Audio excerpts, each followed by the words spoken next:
Tumlin, and I'm actually at the University of Kentucky. I'm in the Department of Epidemiology and Environmental Health in the College of Public Health, but I also am the research director for the Equestrian Athlete Initiative that's in the College of Health Sciences. I also am an affiliate faculty with the Center for Innovation and Population Health and a faculty associate for the Kentucky Injury Prevention and Research Center. Whew. Which means I do a whole lot of different things, but my main focus is looking at physical and psychosocial traumatic injury and recovery from that injury, particularly in populations that interact with animals. But today, what we're going to do is actually talk about how practices and horse traits are linked when we look at organizational structures around secular and non-secular equine-assisted programs. Now, if you have heard me before, your opportunity in this extreme, exciting event is going to be to engage, not to just sit there and consume. So we have some objectives. By the end of this, we are going to hopefully walk away with a definition of horse trait differences among secular and non-secular equine-assisted programs.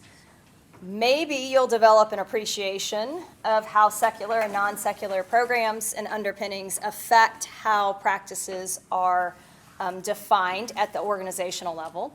And finally, your opportunity to engage in thoughtful conversation on how we might be able to use this information to address research practices.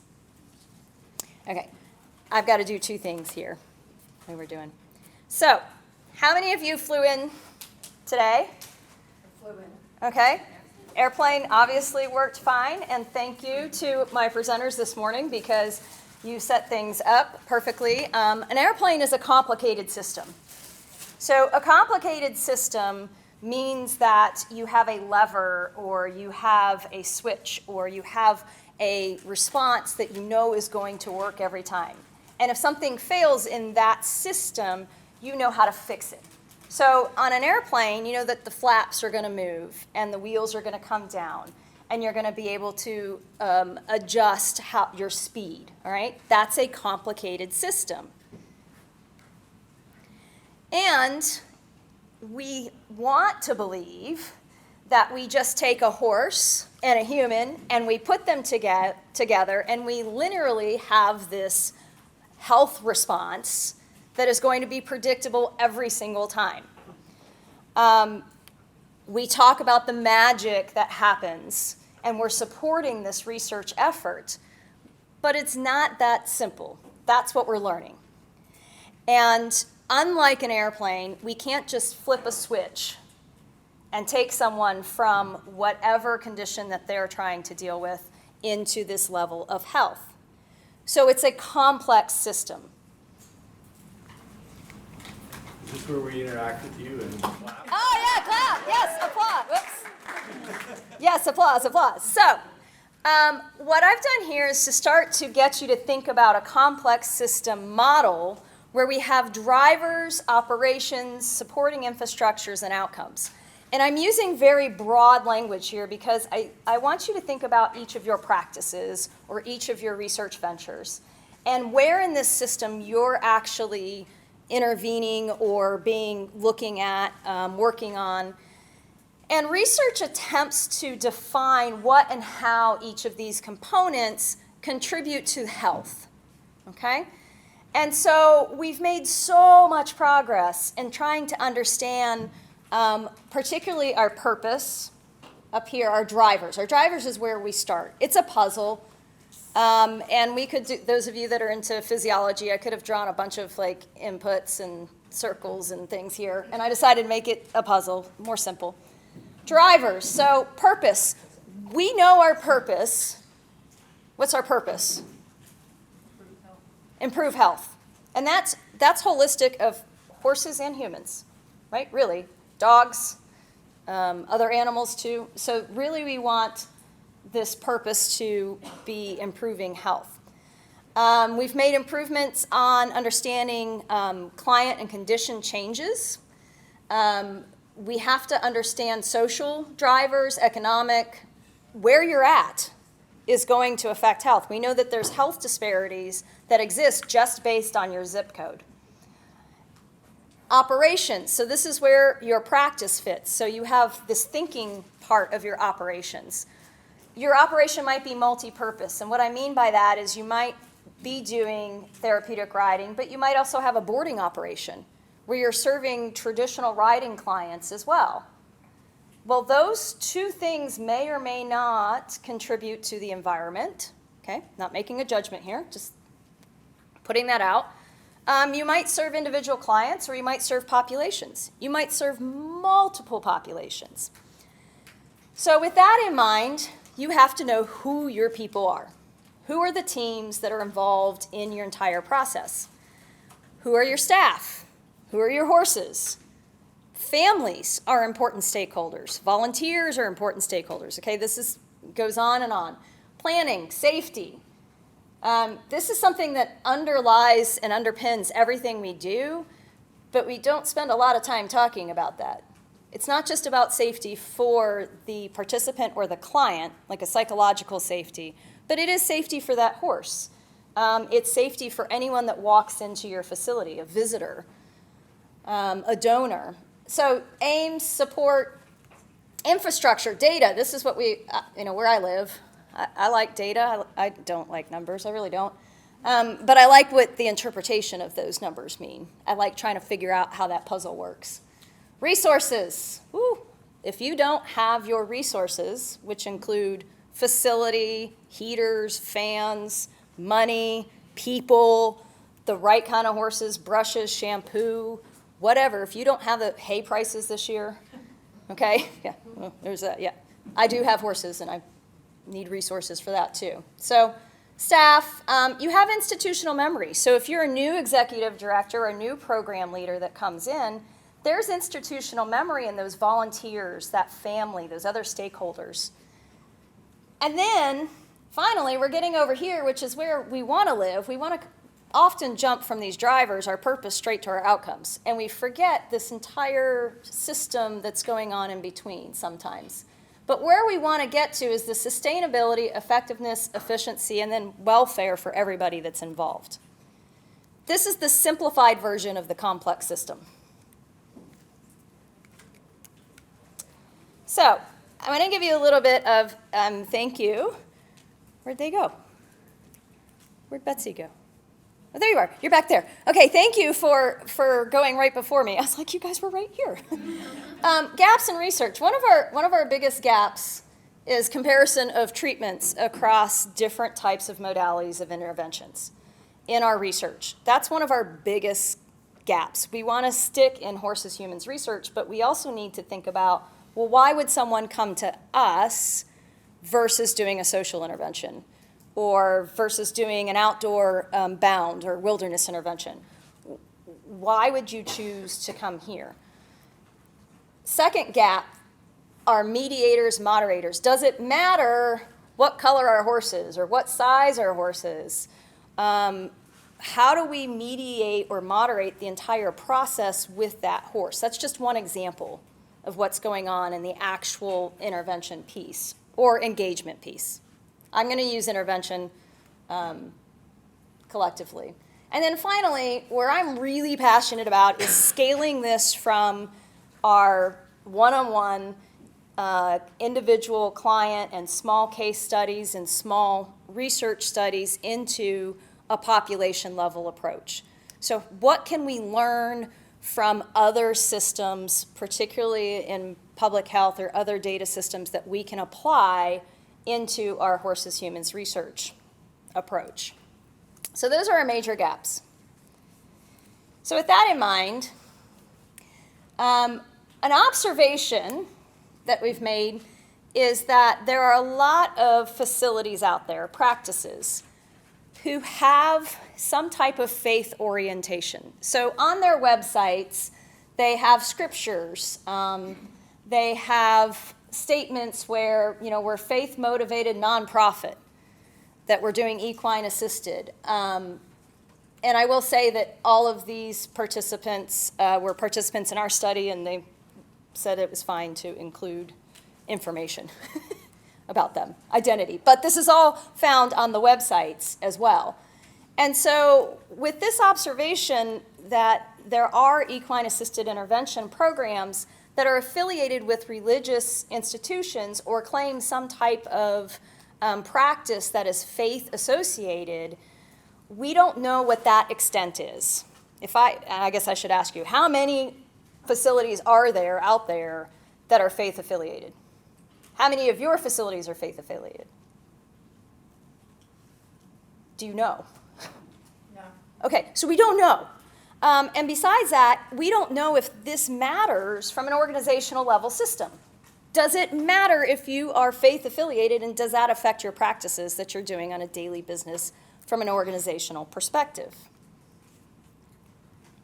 So our central question is, does organizational structure and values based on faith affiliation affect how practices are used in equine-assisted programs? That's just the broad, big picture question. And then our two research questions are, what facilities are openly using faith programming? And are organizational program level practices different between our secular and non-secular facilities? Now, thank you as well for our cue into our One Health model here. This is my little One Health model, Beth. So horse, human, environment. And then we have this concept of organizational structures or constructs that are going to umbrella what this entire interaction that's occurring in this triad. Okay, just so we're all on the same page, what is secular, non-secular? So I made these little graphics. You're going to see the circles come up later. So our secular, by definition, does not mean atheist or agnostic. I just want to make sure that's really clear. In this context, what we're talking about, that it's not bound to the underpinnings of religion. That's all that it means. So it's often called non-religious, worldly, or lay. Okay? Now there's a lot more secular philosophy that goes on, but we're just going to set that aside at the moment.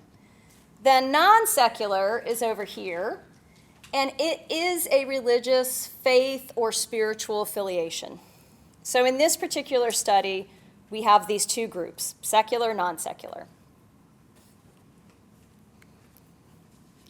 So what did we do? We did a cross-sectional study where we surveyed 113 equine-assisted intervention facilities, and we wanted to determine the extent and the type of faith affiliation that they actually had. As with any kind of human subjects research, we were approved by the University of Kentucky, IRB, Institutional Review Board, and we used a research electronic data capture, or REDCap, in order to do this online survey. And we conducted it, awesome, March to August of 2021, because what else were we going to do? So what we did, what was important is we particularly instructed the participants in the survey to answer based on a non-pandemic year. So we don't care about what's going on right now because we know we're all in this strange world. I want to know your information about your organization in a non-pandemic year. So in addition to asking about faith affiliation, we also asked whether these affiliations were professed publicly. So was it on the website? So those examples that I had previously, is it out there publicly, forward-facing? Was it only to on-site or internal? So basically, we are faith affiliated, but we're not going to make this, out into the big public world, but we are.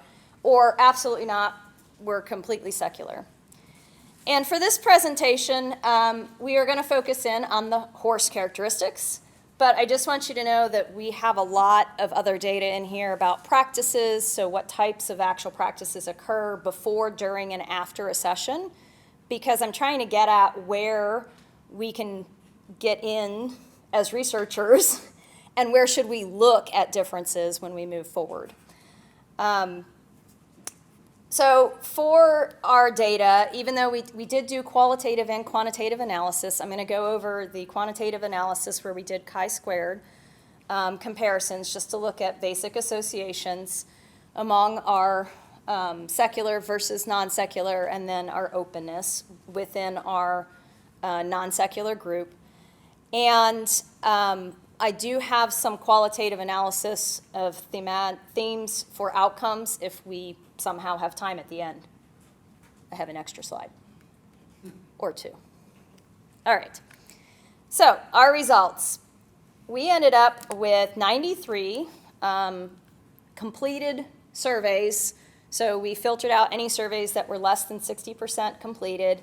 And anybody, everyone had to be 18 or older. As with any online survey, you end up with a few in there. If it gets out somewhere, it shouldn't. And so what we actually ended up with, our distribution worked. We had about 71% non-secular, which is what we did a lot of website mining, cold calls, snowball, sampling, and then through distribution channels of warm contacts. And of those, 60% of the non-secular were fully open. 70% were Christian-based. So we did ask what kind of denomination or affiliation were you. The remaining 30% said just kind of a spiritual. We were not affiliated with a particular denomination. And this finding I just chuckle at. So we're open, we're 60% open, but we're not filing our taxes as a faith-based organization. Now, there's advantages and disadvantages of that, and I'm just going to throw this out there. Think about what do you think is going on of why, when we have 60% that are fully open, but only 22% are filing on tax code. It'll be just sort of the nugget in the back of your head. Grant funding. Ah, that's what I was thinking too. Okay. So, what goes on? Who are the people? So we're working through stakeholders now. And this is, we asked on a daily basis. So we wanted to kind of capture what a normal day looks like. Paid staff members for our responses. And I do want, let me back up and say, each response, those 93 responses are facilities. So it's not multiple people within a facility. So those are individualistic facilities that we clean the data. So paid staff members, 1 to 3 was the majority. And I think that that's fairly typical for the type of facility, the number of horses and all that we see here. Volunteers daily, more than 12, and 8 to 12. So somewhere in that 8 to more than 12 is our majority that answered. And that's on a daily basis, so you're still dealing with a lot of additional staff. So even though you have paid staff, you have a lot of workers there. Okay. The licensed therapists or counselors was important to us because we're really looking at this context that many non-secular facilities are saying that they're doing either equine facilitated mental therapy or equine assisted psychotherapy or some other type of therapeutic intervention. And so we wanted to know, well, how many of your staff are actually licensed, state licensed therapists or counselors versus the volunteers. And while the volunteers don't have to be, it was just something that we wanted to find out. And so we see that about 51%, there's at least one individual, and this is for all facilities, secular and non-secular. And then volunteers, 50%, none, but about a third of volunteers, they have some that are licensed. I thought that was interesting. Okay. So here's our diagrams, non-secular, secular. So top row is non-secular, bottom row is secular. And if there's a p-value, then they are significantly different in this diagram. If there is not, then they were not, and I'm just reporting the proportion. So therapeutic riding, 49% offered up here, but we have more hippotherapy and occupational therapy on our secular organizations. And then our trauma-informed practices, about a third of our secular are offering trauma-informed, but about 43% of our non-secular are. So even though they're not statistically different, we're getting an idea of about what percent are actually offered these trauma-informed. And I'm using that term to encompass those multiple variables of psychotherapy and equine facilitated mental health and the such.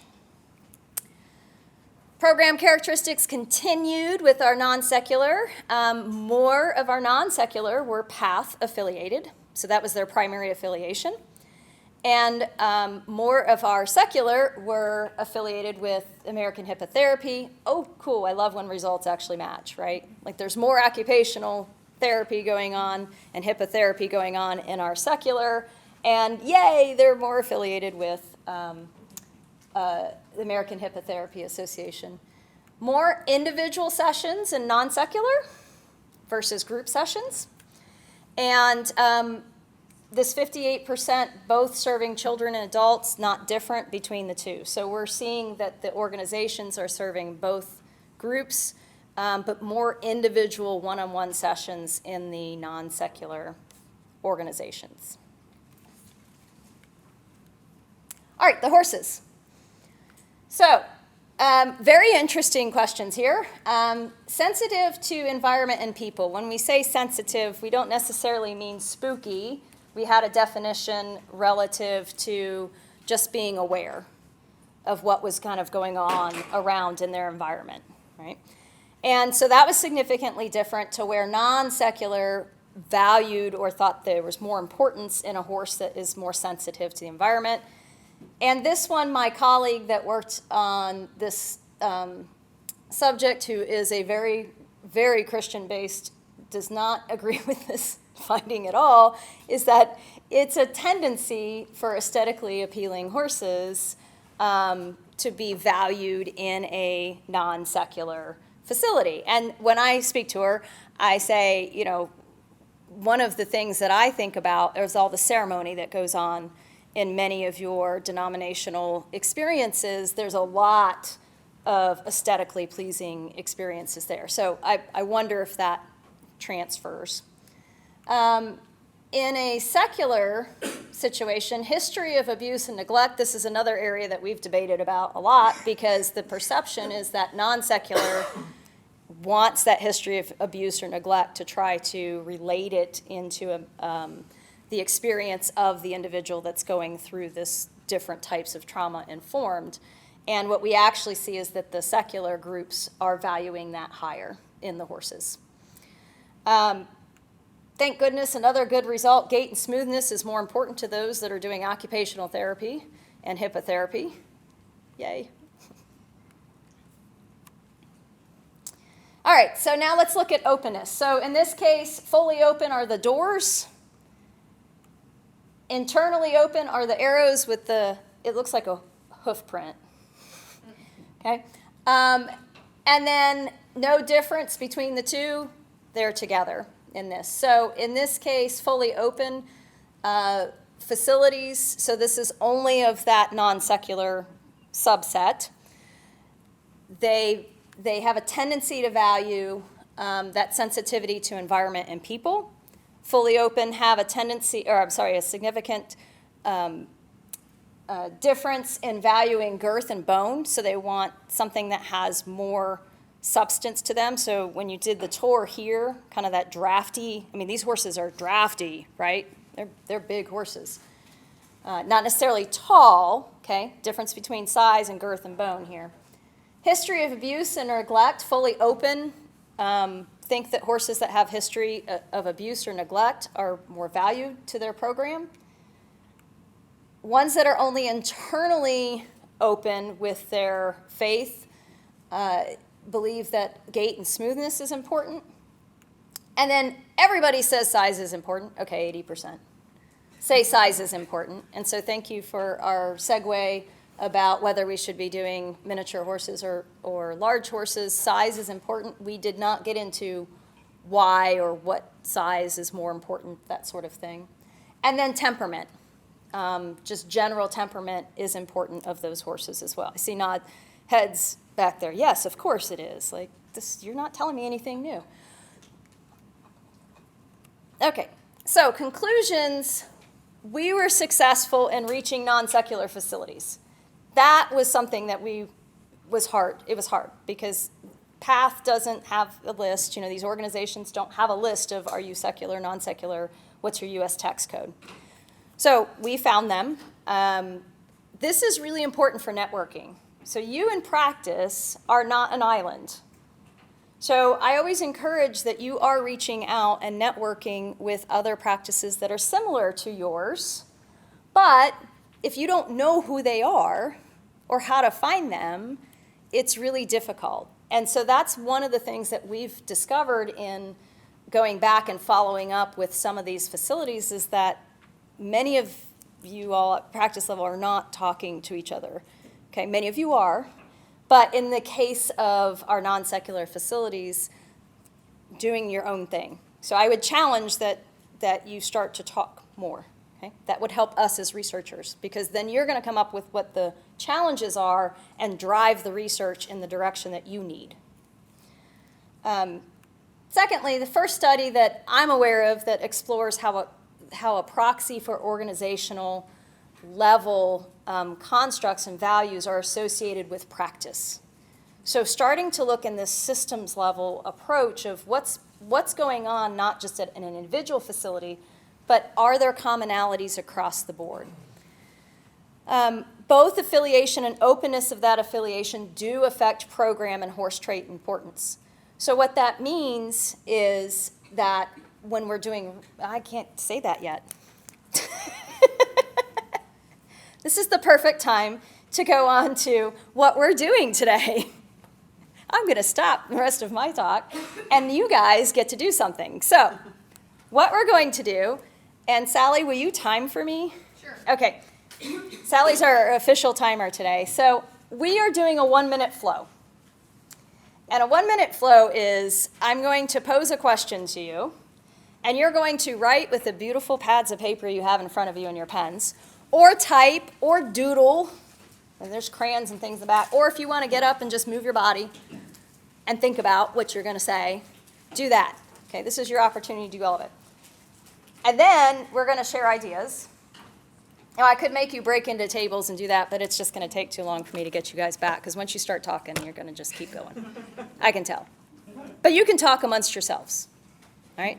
Do you understand the rules? Okay. Sally, are you ready? Yes. Okay. Question. Next steps. How can these findings inform research practices? All right, you have 1 minute to just free think. Just jot down words, whatever comes into mind.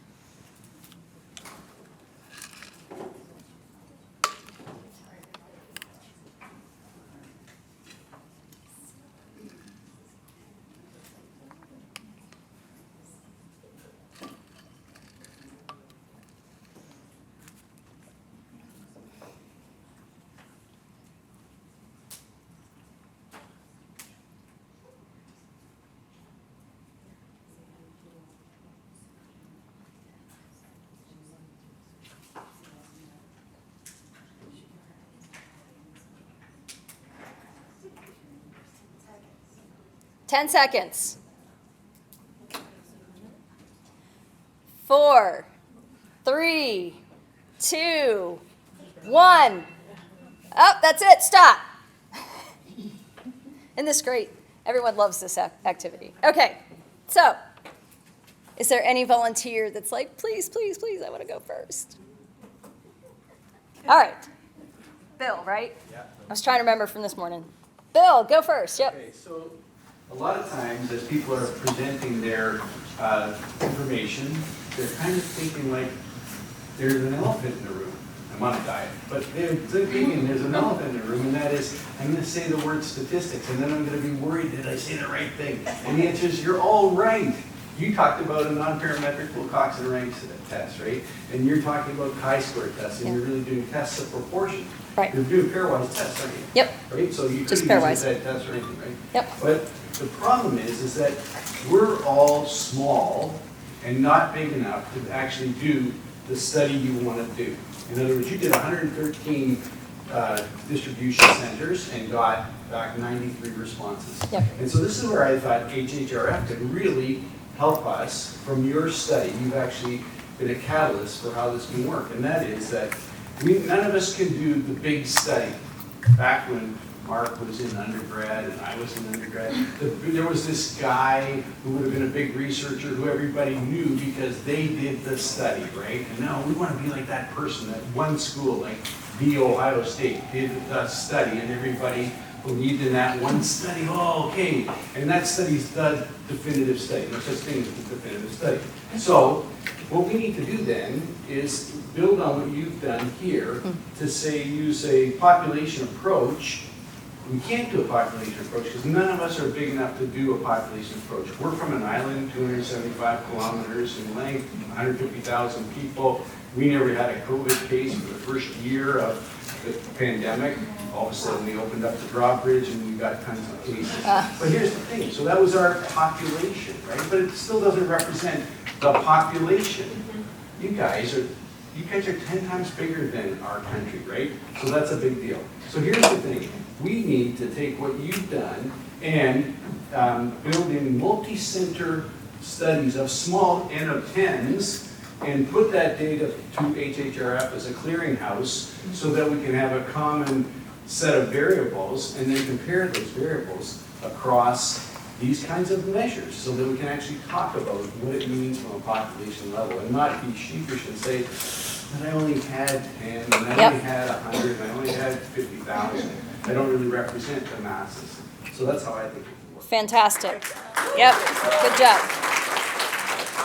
And I'm just going to summarize and reiterate for our recorded session here just to make sure we can hear. So essentially, looking at research across multiple sites of small, normal, shall we say, instead of small, let's say normal assessments of maybe 10 to 20 or 30, and being able to then use HHRF as a data repository warehouse in which then we can actually take that data and magnify it to a population level. Is that captured? Yes. Oh!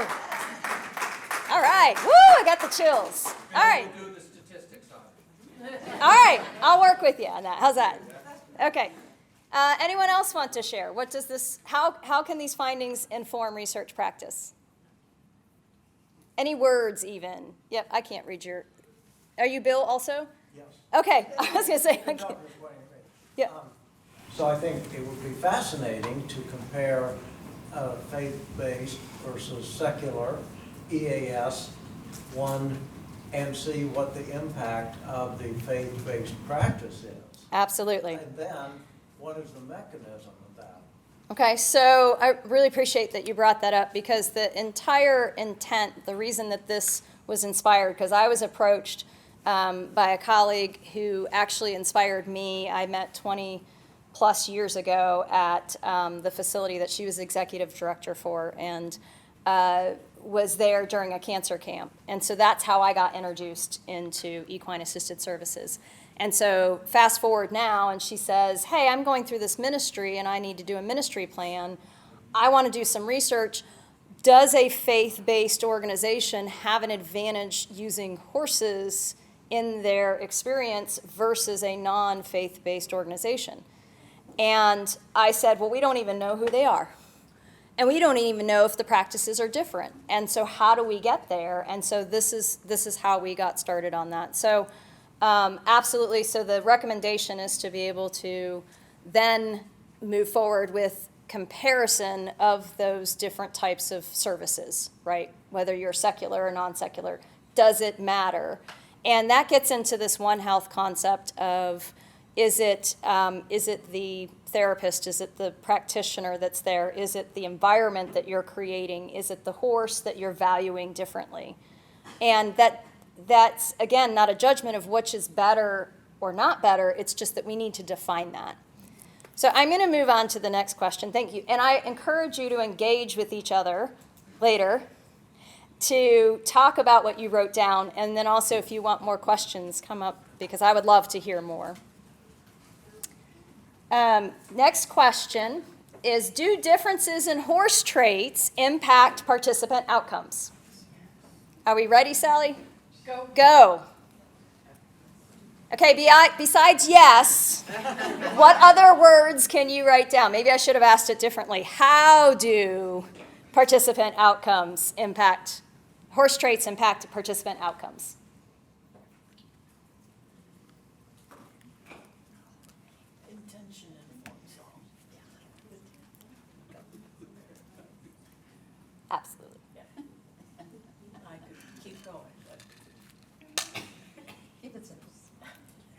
I like that. I have another line, but wait. I'd like to hear it. Well, mental and emotional include spiritual, always. But people don't always want to hear that. How many? 10, 10 seconds. 5, 4, 3, 2, 1. All right. Okay, I can't see your name. Oh, it's Kathy. Kathy. Okay. Well, the intention, our intention informs all. So the intention of the secular or non-secular. And I also feel that, so our work, the work with equine well-being is about helping people understand the value of mental and emotional awareness with the horses, and that I feel strongly that there's a spiritual component in understanding that. Okay. So your mental, emotional, spiritual, and intention. Okay. Let's see if I summarize properly. Intentionality is important. And so your first answer is yes, differences in horse trait matter because that intentionality extends to multiple facets of what the entire experience is. Yeah. Okay, just make sure that everyone can hear. All right, all the way in the back. What I've noticed is that, for example, we have one mini, and everyone wants to work with mini because it's cute, and they feel more comfortable with the size, except for mini is the most boundaried horse we have in our Okay. herd. While I see, for example, we had a horse named Candy, and all the women who brought their kids to the practice were like, she's so beautiful. And we didn't understand like why. So I think there's some, there's things about horses, however it may be, that speak to people, and that it elicits a different type of relationship, and sometimes continuity of treatment because of that relationship.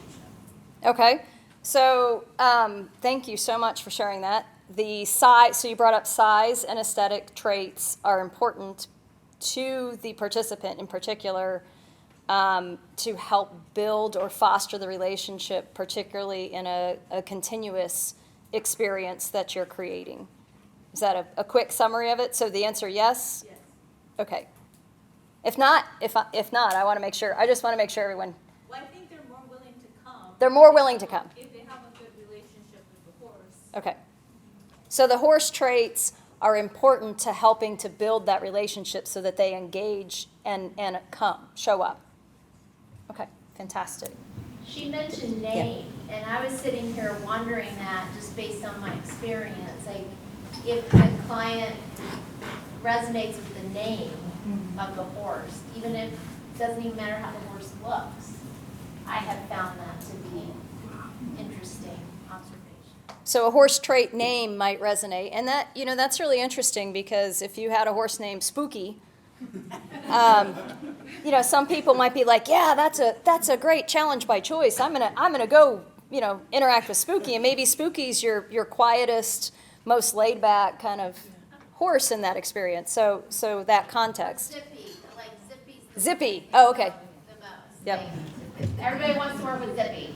So horse name is a trait that matters. Are there any other? Lightning, but I'd say Lightning. also black and white, because I wanted Bonanza's, Little Joe's paint, Pinto, black and white. That's the trade off. Okay, so Pebbles wanted Bonanza's Pinto, black and white. What's the what time? Little Joe. Little Joe. Little Thank Joe. you. Wow, I messed that one up, didn't I? I think I got lost on that one. Hold on, I've got. She didn't say trigger. All right, let's get. Yep.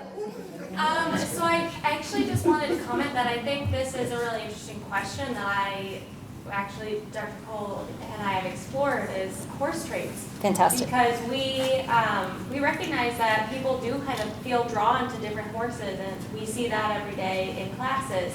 And we did a very small study where we asked people, just based on pictures, do you have a preference for this horse? And it was different facial expressions, and different coat colors, and we did see that there were significant differences in what people preferred. And when you ask the people, like, why did you choose this, they often said, well, when I was a kid, I had a red mare and she was, whatever way, and so I prefer a different one. And we did the same thing with dogs as well. So Yellow lab, chocolate lab, black lab, and then a horse with the same facial marking thanks to Photoshop. So it couldn't be the facial marking that made it different, palomino and a bay and a chestnut. So using the same thing in dogs and horses to see what facial expression and coat color had to do with it. Yeah, that's because it does make a difference. That's fantastic. So looking at coat color, facial expression, and seeing what that type of evoking some type of response in that human might be. And that's interesting because this could get into the field of maybe unconscious biases as well as recollection, positive and negative in your life as well. So that's a really fascinating research area. All right, when I love this. Oh, I got a wave off back there. I think you've had your hand up. Yeah. I can't see name tags from this far. So. Therese. A horse's own personal history can have an effect also. Like I know a lot of our veterans identify with our Mustangs who are adopted and are working through some of their own PTSD and assimilating back into society and stuff, and it's very powerful. So I really appreciate you brought up the story of the horse. So the history of the horse beyond a medical history. So when we move beyond a medical history and we stop talking about what that horse's diagnosis is, same thing with our participants, and we start talking about what is your story and what are the strengths that you have in that story and how does that story then relate, then we create that connectivity that we're looking for and helping to engage. So I absolutely love this conversation that we're having. I see that I'm going to be moved off here, but I want to make sure that I acknowledge the survey participants in our research. As always, anytime if you hear any surveys from any of the researchers, we really do appreciate your experience because it does help inform what next steps we need to do. My colleagues, Dr. Lilly and Dr. Cunningham and Nick, Liberty University, I will throw the slide up before I get thrown off the stage here because you need to see the qualitative analysis that they did, a bunch of the graduate students there. SMRI for my time, IF Center, and then CCTS for use of REDCap. This is Michaela Keener, and I always have to do a shout out to her because she's my partner in crime on everything, and anything. And she's the REDCap guru, so if you ever need help on survey design, and also my biomechanics guru, so anything like that, she is the go-to person. Do I have a few minutes? I was about to say, can we hold your questions so that I can get the next person, or? I'll just put this up here for your viewing pleasure.